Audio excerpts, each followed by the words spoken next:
નમસ્કાર દર્શક મિત્રો, હું છું વાહિદ મસદ્દી અને આપ નિહાળી રહ્યા છો હમ ટીવી ભરૂચ ન્યૂઝ। હવે નિહાળીશું આજના મુખ્ય સમાચારો। ભરૂચ શહેરમાં ઊંચી બહુમાળી બિલ્ડિંગો અને તેમાં લાગતી આગની ઘટનાને સહિત ઇમરજન્સીમાં બચાવ કામગીરી કરવા માટે રાજ્ય સરકાર દ્વારા ભરૂચ નગરપાલિકાને 7 કરોડ ઉપરાંતની ફાળવેલી હાઇડ્રોલિક સીડીનું આજે લોકાર્પણ ધારાસભ્યના હસ્તે કરવામાં આવ્યું હતું। ભરૂચ શહેરના દહેજ બાયપાસ રોડ તથા તવરા રોડ પર ઊંચી ઇમારતોની સંખ્યામાં વધારો થઈ રહ્યો છે। ઊંચી ઇમારતોમાં આગ કે અન્ય આપત્તિના સમયે બચાવ કર્મીઓ સરળતાથી પહોંચી શકે તે માટે ભરૂચ નગરપાલિકાને રાજ્ય સરકાર તરફથી 7.10 કરોડના ખર્ચથી 3 ટેબલ લેડર TTLની ફાળવણી કરી છે। આ હાઇડ્રોલિક સીડી 27 મીટર જેટલી ઊંચાઈ સુધી પહોંચી શકશે। ઊંચી ઇમારતોમાં આગ કે અન્ય આફતોના સમયે લોકોને બહાર કાઢવા તથા પાણીનો છંટકાવ કરવા માટે આ વાહન ખૂબ ઉપયોગી સાબિત થશે। આજરોજ ધારાસભ્ય રમેશ મિસ્ત્રીના હસ્તે પાલિકા પ્રમુખ વિભૂતિ યાદવ, ચીફ ઓફિસર હરેશ અગ્રવાલ સહિતના મહાનુભાવો હાજરીમાં લોકાર્પણ કરવામાં આવ્યું। દહેજ બાયપાસ, તવરા રોડ તથા ચાવજ વિસ્તારમાં ઊંચી ઇમારતો સાથે નવા રહેણાંક વિસ્તારો આકાર લઈ રહ્યા છે, ત્યારે ફાયર સુવિધાઓમાં પણ હવે વધારો કરવામાં આવી રહ્યો છે।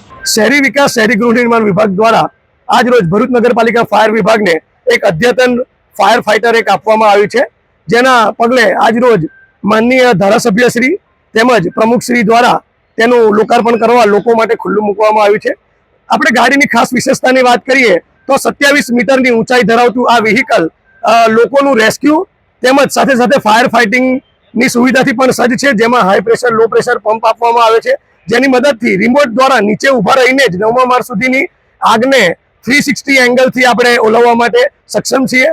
ભરૂચ એક ઔદ્યોગિક એકમ ધરાવતું જિલ્લો રહ્યો છે, જેમાં અવારનવાર આગ અકસ્માતના બનાવોમાં પહોંચી વળવા માટે આ એક ફાયર ફાઇટર ફાયર વિભાગને ખૂબ મજબૂત બનાવશે। અંકલેશ્વર નગરપાલિકા દ્વારા વેરો વસૂલાતની શરૂઆત કરી દેવામાં આવી છે। 13 કરોડ ઉપરાંતની વસૂલાત કરવાનું નક્કી કર્યું છે, ત્યારે બાકીદારોને નોટિસ આપી દીધી છે અને જો વેરો નહીં ભરે તો નળ કનેક્શન કાપવાની કામગીરી કરવામાં આવશે।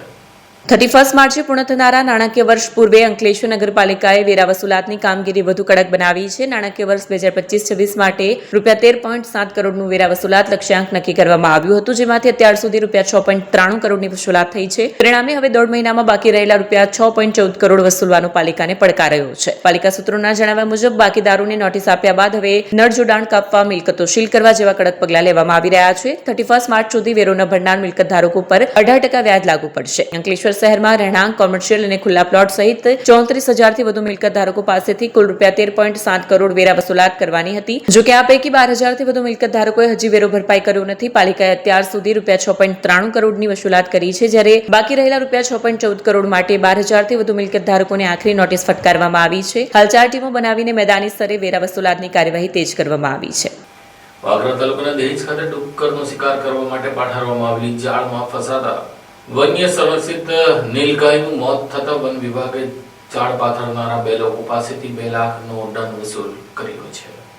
વાગરા તાલુકાના ઔદ્યોગિક હબ ગણાતા દહેજ પંથકમાં વન્ય પ્રાણીના શિકાર અને મૃત્યુની એક ગંભીર ઘટના પ્રકાશમાં આવી છે। દહેજ સ્થિત ભૂતનાથ મહાદેવ મંદિર નજીકના વેરાન વિસ્તારમાં અને જાડી ઝાંખરામાં શિકારીઓ દ્વારા ડુક્કર પકડવા માટે ગોઠવવામાં આવેલી જાળમાં એક મહાકાય નીલગાય ફસાઈ હતી, જેના કારણે આ અબુલ જીવનું કરુણ મોત નીપજ્યું। વન વિભાગને બાતમી મળતા ટીમ ઘટનાસ્થળે દોડી, જ્યાં નીલગાય જાળમાં ખરાબ રીતે ફસાયેલી અને મૃત હાલતમાં મળી આવી। વાગરા વન વિભાગે ઘટનાની ગંભીર નોંધ લઈ ઝીણવટભરી તપાસ હાથ ધરતા આ કૃત્ય સ્થાનિક રહીશોનું હોવાનું બહાર આવ્યું હતું। ભરૂચના નાયબ વન સંરક્ષક ભાવનાબેન દેસાઈ અને મદદનીશ વન સંરક્ષક વિજયભાઈ ચૌધરીના સીધા માર્ગદર્શન હેઠળ વાગરા આરએફઓ વીવી ચારણ અને તેમની ટીમે બંને આરોપીઓ વિરુદ્ધ વન્ય પ્રાણી સંરક્ષણ ધારા હેઠળ ગુનો દાખલ કરી કુલ ₹2 લાખનો દંડ વસૂલ્યો છે। ઝીણવટભરી તપાસ હાથ ધરતા આ કૃત્ય સ્થાનિક રહીશોનું હતું। તપાસમાં દહેજના રહેવાસી અજય કનુ તલાવિયા અને રાકેશ સનાભાઈ રાઠોડના નામો ખુલ્યા હતા। વન વિભાગની આ સઘન કામગીરીને પગલે ગેરકાયદેસર શિકાર કરતા તત્વોમાં ફફડાટ ફેલાયો છે। નીલગાયના મૃત્યુનું ચોક્કસ કારણ હજુ અકબંધ છે। પ્રાથમિક દ્રષ્ટિએ નીલગાય જાળમાં લાંબા સમય સુધી ફસાઈ રહેવાથી ખોરાક પાણીના અભાવે તેમજ તરફડિયા મારીને મૃત્યુ પામી હોવાનું મનાય છે।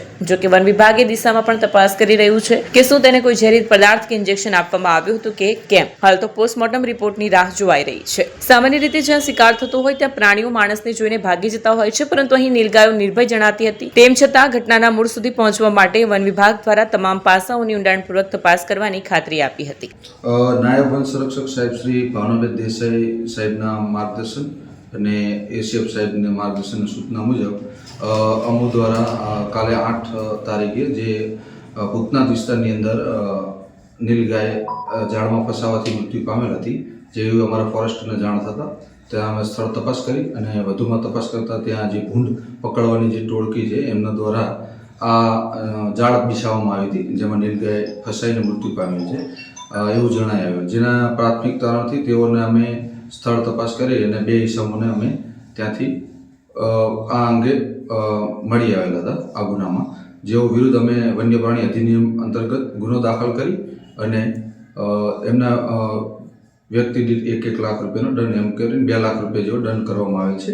અને વધુમાં નીલગાયનું પીએમ કરી અને FSLની અંદર મૂકી નીલગાયનું હકીકતમાં શું કારણે મૃત્યુ પામેલ છે તેની વધુ તપાસ અર્થે મોકલી આપવાની કાર્યવાહી હાથ ધરી છે.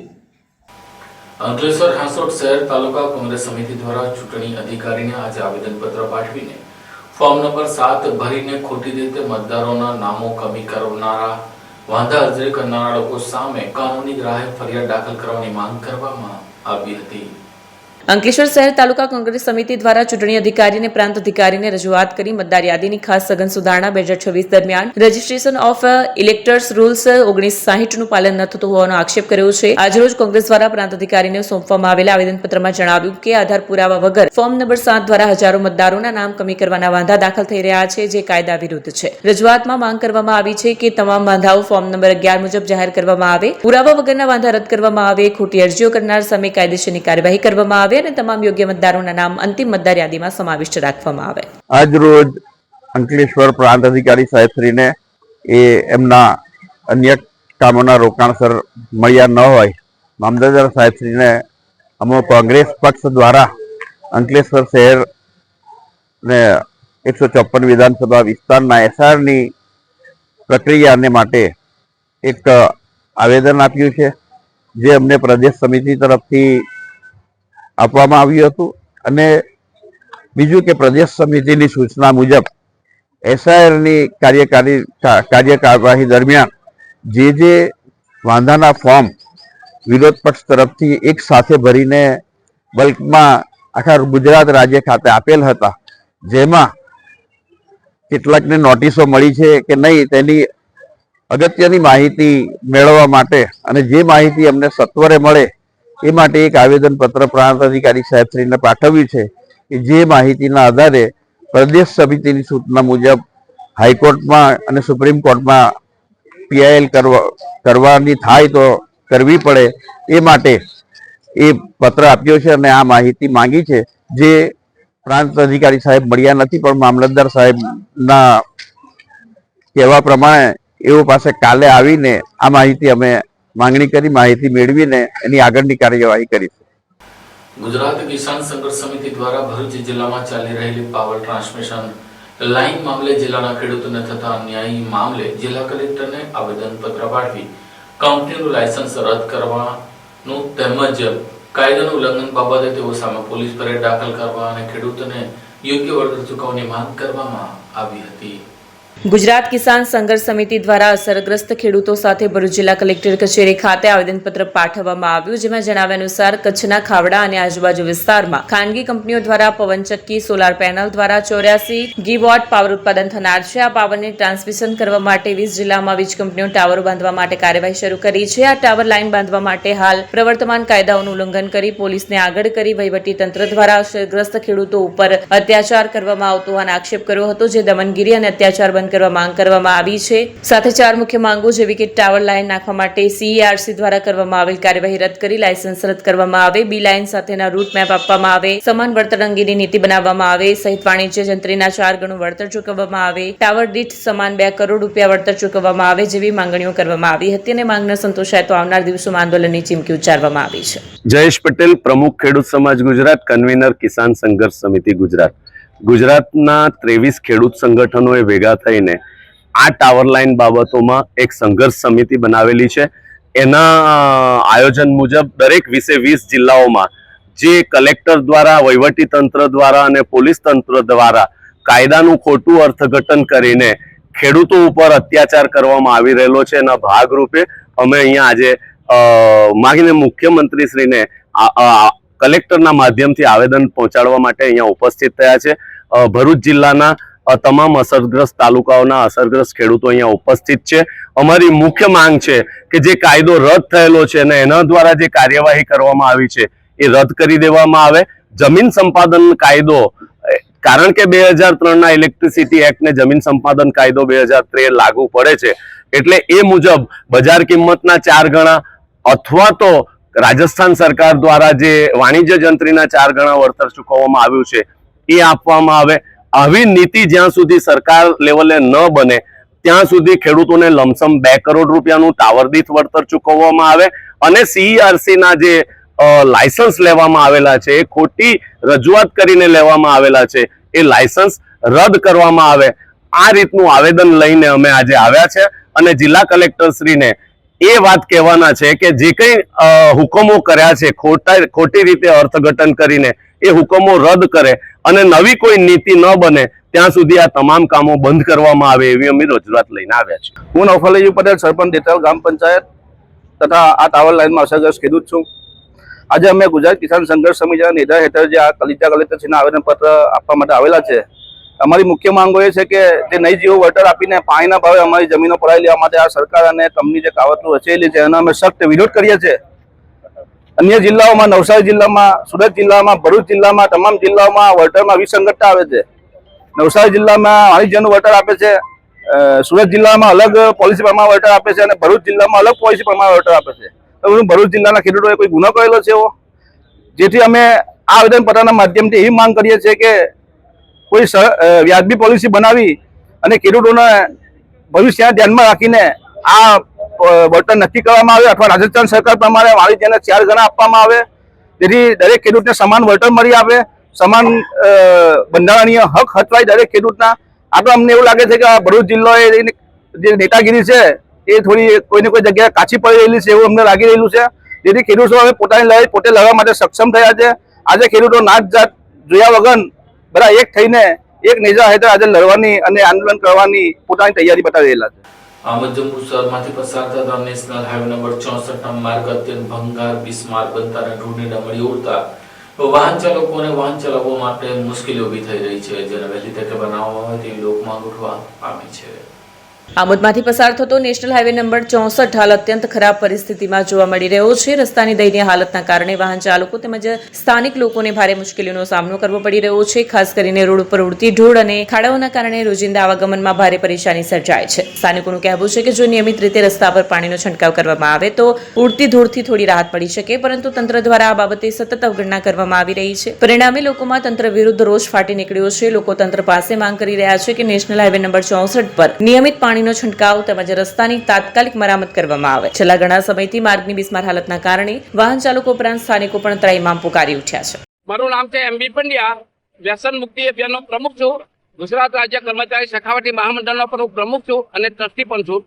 અત્યારે મેં આમોદની અંદર આવેલો છું અને આમોદમાં હાઈવે નેશનલ નંબર 64 પર ઉભો છું. અહીંયા એટલી બધી ધૂળ ઉડે છે, એટલો બધો ભંગાર રોડ થઈ ગયેલો છે. જ્યારે કોઈ રાજકીય નેતા આવતા હોય ને તો રાતોરાત ટેન્કરો ક્યાંથી આમને પાણી છોટાઈ દે છે. આમ જનતા કેટલી ધૂળ થાય છે એ કોઈને ખબર નહીં પડતી. રાજકીય નેતાઓ તો ખબર છે કે ભાઈ રોડ બહુ સારો બની ગયો છે, માટે રાજકીય નેતાઓને મારી એક અપીલ છે અને વિનંતી છે કે તમે તાત્કાલિક જ અહીંયા સમયે પાણીનો છંટકાવ કરવો જોઈએ. આમ જનતાને ઘણી મુશ્કેલી પડી રહી છે. આ રોડ ઘણો ખરાબના ખરાબ હાલતમાં થઈ ગયો છે. ગુજરાતનો નંબર 1 આપવા જેવો છે ખરાબની હાલતમાં. RNB જેટલો ખર્ચો કરે છે એનું બિલ મૂકવું જોઈએ, જેટલું પાણી છંટકાવ કરે છે તેનું બિલ મૂકવું જોઈએ. તમે બિલો મૂકો જ છો, માટે મારી એક વિનંતી છે RNB અને નગરપાલિકાને પણ મારી ચેતવણી છે કે તમે પણ તમારી હદની અંદર આવે છે આ પાણીનો છંટકાવ તમારે કરવો જોઈએ એવી જોગવાઈ છે. અને રાજકીય નેતાઓને પણ મારી અપીલ છે કે તમે RNB ને અને નગરપાલિકાને સૂચના આપો કે પાણીનો છંટકાવ કરે. આ સર્વિસ રોડ 2 વર્ષથી એટલું બધું બેકાર છે કે બાઇક જવા માટે બી મુશ્કેલીથી નીકળવું પડે છે કે કંઈક ગટરમાં પડે, કોઈનો હાથ પગ ભાંગી જાય એવું અહીંની જે સ્થાનિક લોકો માટે બી બહુ પ્રોબ્લેમ છે. ને આ લોકો આ વાત પર કોઈ નગરપાલિકાવાળા ધ્યાનમાં લેતા નથી. હવે એની ઉપર કોઈ એક્શન લો તો સારી વાત છે. ભરૂચમાં ઉમર મુશા ફાઉન્ડેશન દ્વારા જરૂરિયાતમંદ લોકોને રમઝાનની કીટનું વિતરણ કરવામાં આવ્યું હતું. ઉમેરા મુસા ફાઉન્ડેશન દ્વારા પવિત્ર રમઝાન માસ નિમિત્તે જરૂરિયાતમંદ પરિવારોને રમઝાન કીટનું વિતરણ કરવામાં આવ્યું. આ સેવા કાર્યનો મુખ્ય હેતુ હકદારના પરિવારોને રમઝાન દરમિયાન જરૂરી ખાદ્ય સામગ્રી ઉપલબ્ધ કરાવવાનો હતો. રમઝાન કીટમાં લોટ, ચોખા, દાળ, ખાંડ, તેલ સહિતની આવશ્યક ખાદ્ય સામગ્રીનો સમાવેશ કરવામાં આવ્યો. કાર્યક્રમમાં ઝુલ્ફિકાર પટેલ, સલમાન પટેલ, સાહિલ તેમજ રસીદ પટેલ અને હિતેશ સોલંકી તેમની ટીમ સાથે હાજર રહ્યા અને કીટ વિતરણ કાર્યમાં ઉમેર મુસા ફાઉન્ડેશનને મહત્વપૂર્ણ સહયોગ આપ્યો. આ અવસરે ઉમેર મુસા ફાઉન્ડેશનના પ્રતિનિધિઓએ જણાવ્યું કે સમાજમાં સેવા અને સહકારની ભાવના વિકસે તે હેતુથી ફાઉન્ડેશન દ્વારા આવા માનવસેવી કાર્યો સતત કરવામાં આવે છે. 2 મહિના પહેલા કંથારિયા ગામના દલાલ હોલ ખાતે 13 દીકરીઓના સમૂહ લગ્નનું આયોજન હતું અને તેમને ઘર વપરાશનો સંપૂર્ણ સામાન આપીને માનવતાનું ઉત્તમ ઉદાહરણ પૂરું પાડ્યું. સ્થાનિક લોકોએ ઉમેર મુસા ફાઉન્ડેશનના આ સેવા કાર્યને બિરદાવ્યું. આવનાર સમયમાં સંસ્થા વધુમાં વધુ લોકોને મદદરૂપ થશે તેમ ફાઉન્ડેશનના પ્રેસિડેન્ટ મુમતાઝ ઉમર મુસા પટેલે જણાવ્યું હતું. अस्सलाम वालेकुम, હું છું મુમતાઝ, આ છે ઝરીના અને આ છે અમારી ટીમ ઉમર મુસા ફાઉન્ડેશનની. ઉમર મુસા ફાઉન્ડેશન યુકેની એક ચેરિટી છે જે મારા ફાધરની યાદમાં એમના સવાબર્થ અમે કાયમ કરેલી છે ઇન્શાઅલ્લાહ. અમે અહીં ઇન્ડિયામાં સોશિયલ વર્ક કરીએ છીએ, જેવું કે સમૂહ લગ્ન કરાવીએ છીએ, કિટ્સ વેચીએ છીએ, ઇફ્તાર કિટ્સની, દર 3 મહિનાનું અનાજ વેચીએ છીએ અમુક ફેમિલીઝને જે બહુ જ જરૂરતમંદ હોય. બે આ રમઝાનની અમારી 1000 કિટની ટાર્ગેટ છે. 1000 કિટમાં 26 કિલો ચાવલ, 5 કિલો દાળ, 5 લીટર તેલ, 1 કિલો કસ્ટર્ડ, 1 કિલો ચાય, 5 કિલો ખાંડ, 1 શરબતનો બોટલો, યાદ દેવાળો આટા, 5 કિલોનો આટા, પછી 1 કિલો ખજૂર ને 1 કિલો બેસન. એવી રીતના 10 આઇટમની અમારી કિટ બની રહેલી છે. અમે અત્યાર સુધી 500 થી 550 સુધી વહેંચી ચૂક્યા છે અને આ રમઝાનમાં અમારી ઇન્શાઅલ્લાહ 1000 કિટનું ઇન્ટેન્શન છે. સો અગર તમે કોઈ બેવા ઓરતને જાણો છો તો તમે અમને ઇન્સ્ટાગ્રામ પર કોન્ટેક્ટ કરી શકો છો. ખાલી ઇન્સ્ટાગ્રામ પર જ પ્લીઝ કોન્ટેક્ટ કરજો. અમે ઇન્સ્ટાગ્રામ પર જ નામ લખીએ છીએ. ઇન્સ્ટાગ્રામનો હેન્ડલ સાથે મળી જશે. જઝાકલ્લાહ ખૈર.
क्या आप अपनी ड्रीम जॉब सर्च कर रहे हैं? तो आपका वेट हुआ खत्म. हमारी कंपनी IICL में है कुछ amazing job openings. IICL are hiring PHP developer, data analytics, UI UX graphics designer, Node.js developer WordPress developer. From all over Gujarat. तो देर किस बात की, अप्लाई करें अभी और बने हमारी डायनामिक टीम का हिस्सा. विजिट करें हमारी वेबसाइट www.iiclindia.com/career या मेल करें अपना रेज्यूमे iiclindia06@gmail.com पर. हमारी टीम में आपको मिलेगा एक इनोवेटिव और क्रिएटिव एनवायरनमेंट ताकि आपकी स्किल्स हमेशा अपडेटेड रहे. Freshers can also apply. Contact now on 7041542766. Bharuch જિલ્લાના વાલિયા તાલુકાના ડહેલી ગામ ખાતે આદિવાસી ઘર સંવિધાન અભિયાન અંતર્ગત જય આદિવાસી સેના દ્વારા આદિવાસી જનજાગૃતિ પરેડનું આયોજન કરવામાં આવ્યું હતું. ભરૂચ જિલ્લાના વાલિયા તાલુકાના દહેલી ગામે આદિવાસી ઘર સંવિધાન અભિયાન અંતર્ગત જય આદિવાસી સેના દ્વારા આદિવાસી જનજાગૃતિ માટે પરેડનું આયોજન કરવામાં આવ્યું હતું. કાર્યક્રમની શરૂઆત પ્રકૃતિ પ્રણામ અને ધરતી વંદના સાથે કરવામાં આવી હતી. આદિવાસી સૈનિકોએ હર્ષોલ્લાસ સાથે દહેલી ગામની શેરીએ શેરીએ પરેડ યોજી. પરેડ દરમિયાન એક તીર એક કમાન, આદિવાસી એક સમાનના ગગનભેદી સૂત્રોચ્ચારથી સમગ્ર ગામ ગુંજી ઉઠ્યું. કાર્યક્રમમાં જય આદિવાસી સેનાના સેના પ્રમુખ હાર્દિક મહેશ વસાવાની ઉપસ્થિતિ રહી. જય આદિવાસી સેનાના સેના અધ્યક્ષ મહેશ સોમા વસાવાએ બંધારણમાં આપેલ આદિવાસી હક અને અધિકારો અંગે વિસ્તૃત માર્ગદર્શન આપ્યું. બંધારણના અનુચ્છેદ 13(3) ક અંતર્ગત આદિવાસી રૂઢિ પ્રથાઓ અંગે સમજ આપવામાં આવી. લગ્ન વિધિ, મરણ વિધિ સહિત તમામ સંસ્કાર આદિવાસી રીત રિવાજ અને વિધિ મુજબ કરી પોતાની ઓળખ જાળવી રાખવાની અપીલ કરવામાં આવી. આ ઉપરાંત અનુસૂચિ 5 અને અનુચ્છેદ 244 અંગે વિશેષ માહિતી આપી આદિવાસી સમાજના સંવિધાનિક અધિકારો અંગે જાગૃતિ ફેલાવવામાં આવી. અંતે કુદરત કી જય, જય જોહર, જય આદિવાસીના જય ઘોષ સાથે સૌનો આભાર વ્યક્ત કરી કાર્યક્રમનું સમાપન કરવામાં આવ્યું. અંકલેશ્વર નજીક પાનોલી વિસ્તારમાં માછલીઓ ભરેલો ટેમ્પો પલટી ખાઈ જતા માછલીઓ રોડ ઉપર વિખેરાઈ હતી. અંકલેશ્વર નજીક પાનોલી વિસ્તારમાં માછલીઓ ભરેલો એક ટેમ્પો પલટી જતા અફરાતફરી મચી ગઈ હતી. અકસ્માતમાં ટેમ્પો ચાલકનો સદનસીબે આબાદ બચાવ થયો અને કોઈ જાનહાની થઈ ન હતી. પ્રાપ્ત માહિતી મુજબ ગોડાદરા ગામ તરફ જઈ રહેલો ટેમ્પો પાનોલી વિસ્તારમાં ચાલકના સ્ટીયરિંગ પરથી કાબુ ગુમાવવાના કારણે રોડ પર પલટી ગયો. અકસ્માત થતાં જ ટેમ્પોમાં ભરેલી માછલીઓ રોડ પર વિખરાઈ ગઈ. ઘટનાની જાણ થતાં આસપાસના લોકો ઘટનાસ્થળે દોડી આવ્યા. આ દરમિયાન કેટલાક લોકોએ રોડ પર પડેલી માછલીઓ એકત્રિત કરી લઈ જતા હોવાની ઘટના પણ જોવા મળી. અકસ્માતની જાણ થતાં સ્થાનિકોએ ટ્રાફિક વ્યવસ્થા સુચારુ કરવા પ્રયાસ કર્યો. સદનસીબે કોઈ મોટી દુર્ઘટના સર્જાઈ નથી. અંકલેશ્વર CISF કેમ્પ ખાતે Vande Bharat coastal સાયક્લોથોનનું Amboli વન્યજીવના CISF camp ખાતે ભવ્ય સ્વાગત કરવામાં આવ્યું હતું. અંકલેશ્વરના આંબોલી ગામ પાસે CISF કેમ્પ ખાતે CISF દ્વારા ભુજ ખાતેથી આયોજિત વંદે માતરમ કોસ્ટલ સાયક્લોથોન આવી પહોંચતા સાયકલવીરોનું ભવ્ય સ્વાગત કરવામાં આવ્યું. આ અવસરે CISF કેમ્પ ખાતે સાંસ્કૃતિક કાર્યક્રમો અને વૃક્ષારોપણ કરવામાં આવ્યું. અંકલેશ્વરના આંબોલી નજીક CISF કેમ્પ ખાતે વંદે માતરમ કોસ્ટલ સાયક્લોથોન સ્વાગત કરાયું. સુરક્ષિત કિનારા, સમૃદ્ધ ભારત, સુરક્ષિત દરિયાકાંઠા સમુદાયને સશક્ત બનાવી જાગૃત કરવાના ધ્યેય સાથે વંદે માતરમ કોસ્ટલ સાયક્લોથોન 2026 નું આયોજન કરાયું છે. વંદે માતરમ ગારને 150 વર્ષ પૂર્ણ થતા હોય CISF દ્વારા વંદે માતરમ કોસ્ટલ સાયક્લોથોન 2026 નું ભવ્ય આયોજન કરવામાં આવ્યું છે, જેનું ભુજથી 28/1/2024 ના રોજ પ્રસ્થાન કરવામાં આવ્યું હતું. આ રેલી 3500 કિલોમીટર ઉપરાંતનો પ્રવાસ ખેડી તારીખ 22/2/2024 ના રોજ કોચી પહોંચશે. આ પ્રસંગે CISF કેમ્પ ખાતે સાંસ્કૃતિક કાર્યક્રમો યોજાયા હતા અને કેમ્પ ખાતે વૃક્ષારોપણ કરવામાં આવ્યું હતું. आज इस गरिमामय अवसर पर आप सबों के बीच उपस्थित होकर मुझे अत्यंत गर्व और प्रसन्नता का अनुभव हो रहा है. हम CISF कोस्टल साइक्लोथॉन 2026 केवल एक साइकिल यात्रा नहीं बल्कि ये तटीय सुरक्षा, राष्ट्रीय एकता और जन जागरूकता का एक सशक्त जन आंदोलन है. यह लगभग 6500 किलोमीटर की दूरी जो हम वेस्ट में गुजरात के लखपत जिले से शुरू होकर के पूर्वी तट पर बंगाल के वनफाली के प्रारंभ होते हुए पूरे भारतीय तट के एकता के सूत्र में ये हमारा ये प्रयोजन है.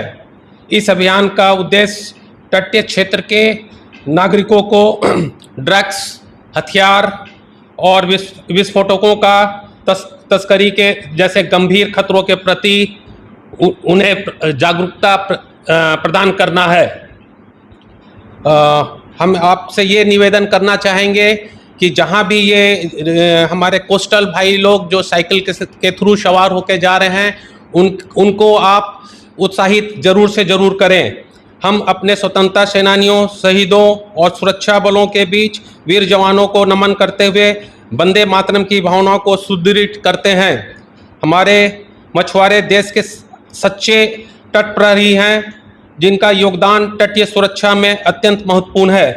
साथ ही इस अभियान से युवाओं और नागरिकों में फिटनेस, अनुशासन और स्वस्थ जीवनशैली को ये बढ़ावा देता है.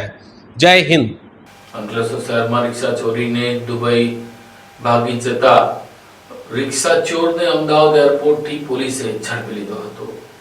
અંકલેશ્વરમાં રિક્ષા ચોરી કરીને વિદેશ ભાગવાની ફિરાકમાં રહેલા એક આરોપીને પોલીસે અમદાવાદ એરપોર્ટ પરથી ઝડપી પાડ્યો છે. અંકલેશ્વર શહેર એ ડિવિઝન પોલીસ દ્વારા સમયસર કરવામાં આવેલી કાર્યવાહીથી આરોપીની ફરારી અટકાવી દેવામાં આવી હતી. આ બનાવ ગત તારીખ 6 ફેબ્રુઆરીના રોજ અંકલેશ્વર શહેરના ઝેનિથ સ્કૂલ પાછળ આવેલી ઘનશ્યામનગર સોસાયટીમાં બન્યો હતો. ફરિયાદીએ પોતાની ભાડાની રિક્ષા રાત્રિના સમયે ઘર પાસે પાર્ક કરી હતી, જે બીજા દિવસે સવારે અજાણ્યા શખ્સે ચોરી કરી હોવાનું સામે આવ્યું હતું. બનાવ અંગે ફરિયાદ નોંધાતા પોલીસે તપાસ શરૂ કરી. પોલીસે આસપાસના સીસીટીવી ફૂટેજ તપાસતા સુરતી ભાગોળ ગુજરાત હાઉસિંગ બોર્ડ વિસ્તારમાં રહેતો મોહમ્મદ સાકિર હનીફ રાજ રિક્ષા ચોરી કરીને લઈ જતો નજરે પડ્યો. આરોપીના ઘરે તપાસ કરતા તે હાજર ન મળતા વધુ તપાસ હાથ ધરવામાં આવી. તપાસ દરમિયાન જાણવા મળ્યું કે આરોપી અમદાવાદથી શારજાહ જવાની ફ્લાઇટ બુક કરાવી હતી, જેને પગલે તાત્કાલિક સર્વેલન્સ ટીમને અમદાવાદ એરપોર્ટ મોકલી આરોપીને ફ્લાઇટ પકડે તે પહેલા ઝડપી લેવામાં આવ્યો. પોલીસના જણાવ્યા મુજબ આરોપી આર્થિક દેવામાં ફસાયેલો હતો. તેણે પોતાનું ઘર તેમજ ભાઈની રિક્ષા પણ ગીરવે મૂકી હતી. ચોરી કરેલી રિક્ષા વેચી તેના પૈસા લઈને વિદેશ ભાગવાની યોજના બનાવી હતી. પોલીસે આરોપીની ધરપકડ કરીને ચોરાયેલી રિક્ષા પણ રિકવર કરી છે અને વધુ કાયદેસરની કાર્યવાહી હાથ ધરી છે.